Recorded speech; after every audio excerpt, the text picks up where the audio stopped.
దేవుని పరిశుద్ధ నామమునకు మహిమ కలుగునుగాక. క్రీస్తునందు ప్రియ దేవుని బిడ్డలారా, ప్రభు అయిన యేసు క్రీస్తు పరిశుద్ధ నామములో మీ అందరికీ ఉదయకాల శుభములు తెలియచేయచ్చు ఉన్నాను. ఈ దినమంతయు మీకు మీ కుటుంబానికి దీవెనకరముగాను ఆశీర్వాదకరముగాను దేవుడు అనుగ్రహించాలని మీ కొరకై ప్రార్థిస్తూ ఉన్నాను. నేటి దినము కొరకు ఏర్పాటు చేయబడిన దేవుని వాక్యము కీర్తనల గ్రంథం 56వ సంకీర్తన 8వ వచనం. నా సంచారములను నీవు లెక్కించి ఉన్నావు, నా కన్నీళ్లు నీ బుడ్డిలో ఉంచబడి ఉన్నవి, అవి నీ కవిలలో కనబడును గదా. ప్రియులరా, నేటి దినము కొరకు ఏర్పాటు చేయబడిన ధ్యానాంశము నీ కన్నీటిని చూచు దేవుడు. ప్రియులరా, ప్రభువు ఎన్నడూ కన్నీటి ప్రార్థనను త్రోసివేసి దాటి వెళ్ళేవాడు కాడు. ఆయన బిడ్డల కన్నీరు ఆయన హృదయమును కరిగిస్తుంది. విరిగి నలిగిన హృదయమును ఆయన చూచినప్పుడు ఆదరణ కలుగు చేయుచున్నాడు.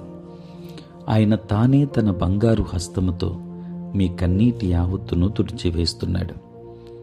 దావీదు కన్నీటితో చేసిన ప్రార్థన మనం ధ్యానిస్తున్నాం. ప్రియులరా, మానవ జీవితము కన్నీటి జీవితం కాదు. దుఃఖము వాని జీవిత అంతము కాదు. మన ప్రియ ప్రభు కన్నీటిని ఆనందముగా మార్చువాడు. దేవుని బిడ్డలారా, మీ దుఃఖము సంతోషముగా మారును అని వాక్యం సెలవిస్తుంది. మీరు ఎంతగా శ్రమపడుచున్నారు, మీరు ఎంతగా వేదన అనుభవిస్తున్నారు, అంతగా ఆదరణను సమాధానమును పొందుకుంటారు. మీరు కార్చే ప్రతి కన్నీటి చుక్క మీ లెక్కలో ఉంచబడింది. కన్నీటిని చూచు ప్రభువు మీకు నిశ్చయముగా ప్రతిఫలమిస్తాడు. ప్రియులరా, యేసు వైపు చూడండి. ఏడ్చుచున్న వారితో ఏడ్వుడి అని చెప్పుచున్న ప్రభువు నీ కన్నీటిలోనూ పాలిభాగస్తుడై ఉన్నాడు. ఆయన స్నేహితుడైన లాజరు మరణించినప్పుడు ఆయన రాతి హృదయముతో నిలవలేదు.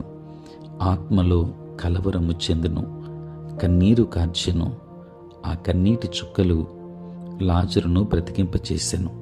ప్రియులరా, యెరూషలేమును చూచిన కనికరము గల ప్రభువు నేత్రములు కన్నీటిమయమయ్యాయి.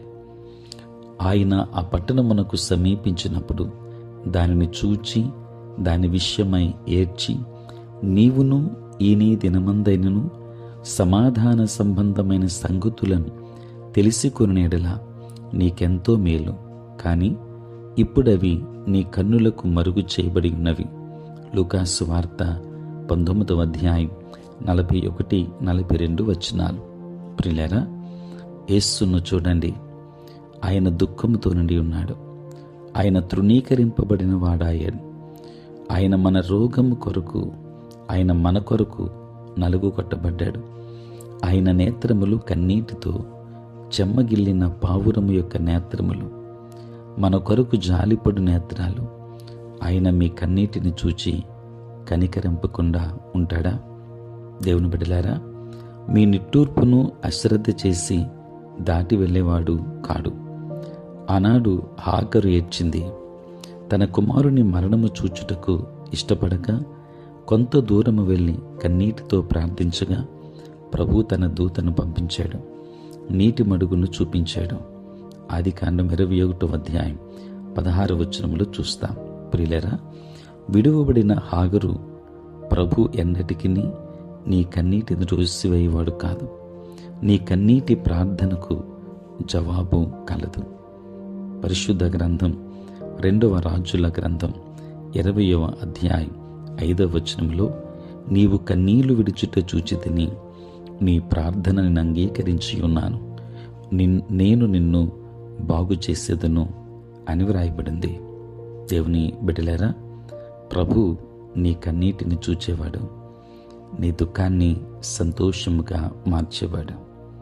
దేవుని కృప మీ మీద మెండుగా ఉండును కాక. ఆమేన్. ప్రార్థన. పరిశుద్ధుడైన తండ్రి, ప్రేమ కలిగిన ప్రభు, నీకు వందనాలు.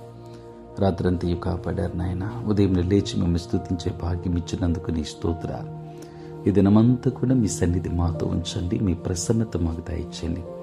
నేటి మా పనులలో, ప్రయాణములలో, పరిచర్యలో తోడుగా ఉండండి. బలహీనులైన బిడ్డను బలపరచండి. ఉద్యోగస్తులు, వ్యాపారస్తులు, కష్టపడి పని చేసుకుంటున్న బిడ్డలందరి మీద నీ కృపాహస్తము నుంచండి. నాయనా, నీ సేవ పరిచర్య చేసే ప్రతి సేవకుని దీవించి వారి పరిచర్యలు, ప్రయాణములు తోడుగా ఉండండి. పుట్టినరోజు, పెళ్లి రోజు జరుపుకొనుచున్న బిడ్డలను దీవించి నూతన ఆశీర్వాదములు మెండుగా మీరు అనుగ్రహించండి. దైవానికి వందనాలు. రక్షణ లేని వారికి రక్షణ ఇవ్వండి. మారు మనస్సు లేని వారికి మారు మనస్సును దయచేయండి. ఈ దినమంతా కూడా నీ కృపాక్షేమములు మా అందరి వెంబడి ఉంచుమని యేసు నామములో ప్రార్థించి వేడుకొనుచున్నాము తండ్రి. ఆమేన్. తండ్రి, కుమార, పరిశుద్ధాత్మ త్రియేక దేవుని దీవెన సదా మీకును మీ కుటుంబానికి తోడై ఉండును గాక. ఆమేన్.